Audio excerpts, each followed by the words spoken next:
Para uso da palavra, o diretor executivo do Centro Brasil no Clima, senhor Alfredo Sirkis.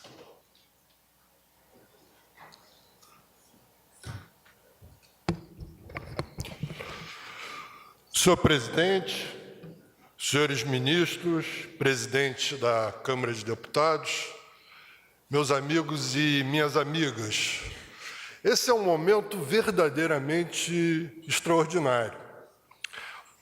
Pouco mais de 2 meses depois do lançamento no Congresso Nacional da campanha do Ratifica Já, nós chegamos ao momento da promulgação.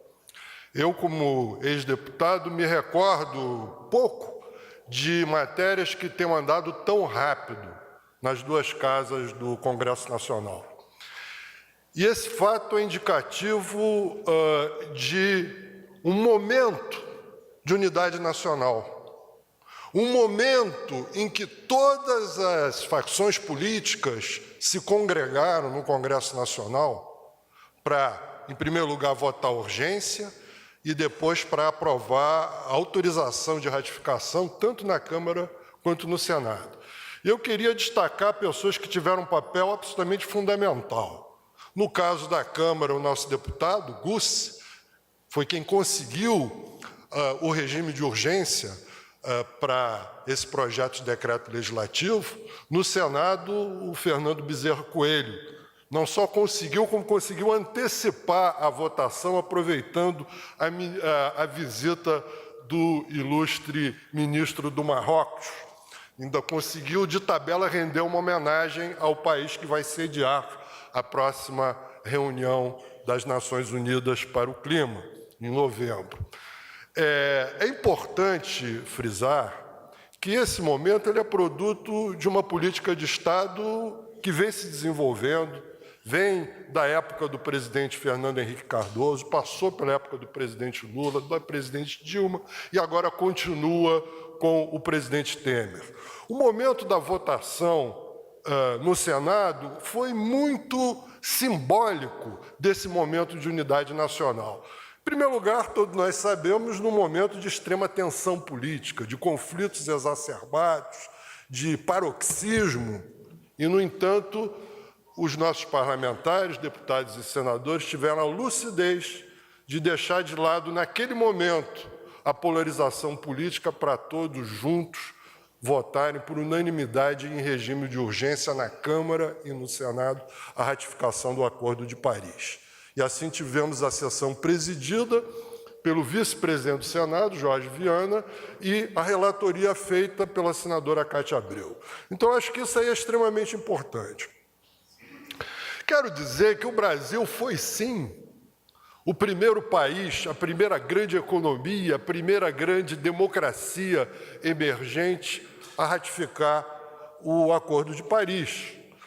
Bom, a China e os Estados Unidos correram na reunião do G20 para assinar, mas são 2 situações especiais, não é um processo, um ciclo completo de aprovação por um país. Os Estados Unidos, nós sabemos, por razões que não ignoramos, que os Estados Unidos ratificam através de um ato do Poder Executivo. É o presidente Obama que vai chegar lá e vai ratificar, porque isso não pode passar nem pela Câmara de Representantes, nem pelo Senado americano, por razões que todos nós conhecemos, eu prefiro não comentar. No caso da China, a Assembleia do Povo ela tem um papel homologatório das decisões do Birô Político do Partido Comunista Chinês, então não era propriamente uma coisa inesperada. E aqui, de fato, nós tivemos o ciclo parlamentar completo. Onde isso nos deixa? Nos deixa naquela história do copo meio vazio, meio cheio. O lado cheio eu já falei. Agora vou falar um pouco do lado vazio, assim, até seguindo um pouco na linha do meu querido amigo e companheiro Carlos Rittel.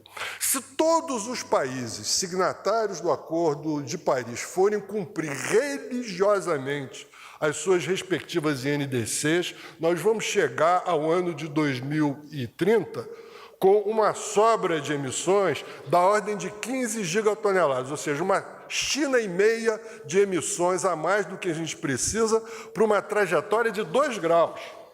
quando, na verdade, no Acordo de Paris existe claramente um indicativo que vamos nos esforçar ao máximo para ir além disso, na direção, como o Carlos Rittel falou, de 1,5 graus. Os últimos relatórios científicos que nós temos acesso, tanto do IPCC, quanto da NASA, quanto os outros, são, senhoras e senhores, francamente assustadores. Sobretudo quando tratam de nível de oceano, muito pior do que nós pensávamos, velocidade de derretimento das geleiras, muito mais rápido do que nós temíamos, disseminação de novas epidemias e graves impactos sobre a agricultura e a produção de alimentos. Então, infelizmente, se confirmam aqueles cenários piores que o IPCC formulou anos atrás, quando começou o seu trabalho.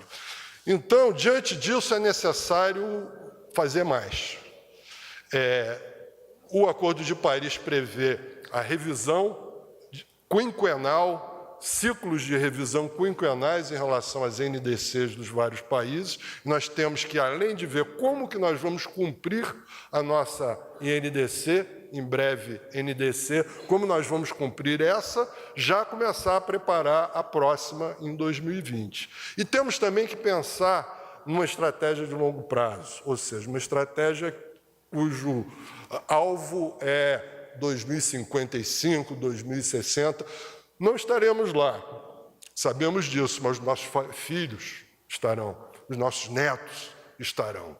Então, é extremamente importante começar a traçar, desde já, uma estratégia de neutralização das emissões de carbono, o que significa que o Brasil e os outros países, o resto do mundo, senão não vai dar certo, vai chegar em algum momento no meio da segunda parte do século XXI a uma situação onde aquilo que foi emitido será compensado por aquilo que é retirado da atmosfera. A última coisa que eu queria dizer que quando começou a haver essa discussão, final dos anos 80, início dos anos 90, se encarava aquilo que tem que ser feito para prevenir a mudança climática, as consequências catastróficas de mudança climática, como uma série de sacrifícios que tinham que ser impostos, como se a ONU fosse uma espécie de departamento de fiscalização de uma secretaria municipal de meio ambiente e pusesse restrições. Hoje a abordagem é um pouco diferente. Claro que tem que haver o lado coercitivo, tem que haver o porrete, mas, na verdade, a cenoura é muito maior do que a gente imaginava. As vantagens de se trilhar uma política de baixo carbono, as vantagens para o Brasil, especificamente, se trilhar uma política de baixo carbono, são muito importantes, porque nós somos, de todos os grandes países, aquele que está melhor situado para poder encarar essa nova etapa da economia internacional e para poder se beneficiar dela. Pela quantidade de terras que nós temos para fazer grandes projetos de reflorestamento, tanto com biodiversidade como também econômicos, de implementar a agricultura de baixo carbono, da qual nós somos pioneiros. Eu estive semana passada num seminário na Alemanha e eles diziam, não, temos que começar a pensar o que vamos fazer com a agricultura. Bom, o Brasil já pensa há muito tempo, o Brasil já implementa há muito tempo. O problema é que implementamos numa escala muito pequena, implementamos numa escala quase piloto, um programa que deveria ser realmente o carro-chefe da nossa agricultura. Temos que eletrificar o nosso sistema de transporte. Foi dito aí pelo ministro José Sarney Filho que como é que o Brasil até hoje não desenvolveu um híbrido a etanol? Como é possível que nós passamos anos e anos subsidiando a gasolina e apostando todas as nossas fichas no pré-sal e abandonamos o pró-álcool e não desenvolvemos tecnologias que só nós poderíamos ter e não os outros? Então, eu não quero me alongar, só quero dizer que é um momento único na história do Brasil, um momento de unidade nacional, um momento de exemplo para todos os grandes países que ainda não fizeram o que a gente vai fazer, e eu saio daqui sentindo que esse é um dos dias mais felizes da minha vida. Muito obrigado.